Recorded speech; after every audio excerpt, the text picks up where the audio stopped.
ఆర్ఆర్ఆర్ లాంటి pan India block buster తర్వాత ఎన్టీఆర్ నుంచి ఆ రేంజ్ చిత్రాన్ని ఆశిస్తున్నారు సినీ ప్రియులు. ఎన్టీఆర్ 30 అనే వర్కింగ్ టైటిల్ తో తన ప్రాజెక్ట్ అనౌన్స్ చేశాడు ఎన్టీఆర్. ఈ చిత్రానికి ఆచార్య లాంటి ఫ్లాప్ చిత్రాన్ని తెరకెక్కించిన కొరటాల శివ దర్శకుడు కావడంతో ఈ ప్రాజెక్టుపై సందేహాలు ఏర్పడ్డాయి. జనతా గ్యారేజ్ లాంటి బ్లాక్ బస్టర్ ని తనకు అందించిన కొరటాలపై నమ్మకంతో ఈ ప్రాజెక్టుకి కమిట్ అయ్యాడు ఎన్టీఆర్. ఆచార్య విషయంలో స్క్రిప్ట్ ని పక్కాగా రెడీ చేయలేదని విమర్శను ఎదుర్కొన్నాడు కొరటాల. ఆ పరిస్థితి తన చిత్రానికి రాకూడదని కొరటాలని ముందుగానే అలర్ట్ చేశాడు ఎన్టీఆర్. కొరటాల అనేకసార్లు చెప్పిన కథనాలు ఆసక్తిగా లేకపోవడంతో ఎన్టీఆర్ అసంతృప్తిగా ఉన్నాడనే వార్తలొచ్చాయి. దాంతో కొరటాల రూట్ మార్చేసి గరుడ పురాణం ఆధారంగా మరో కొత్త కథని చెప్పాడట.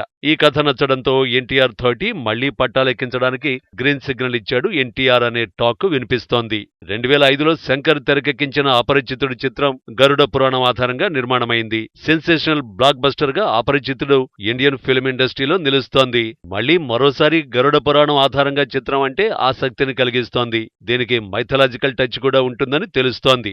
ఎన్టీఆర్ ని సరికొత్తగా ప్రజెంట్ చేయాలని తీవ్రంగా ప్రయత్నిస్తున్న కొరటాల ఎలాంటి ఫలితాన్ని పొందుతాడో చూడాలి మరి.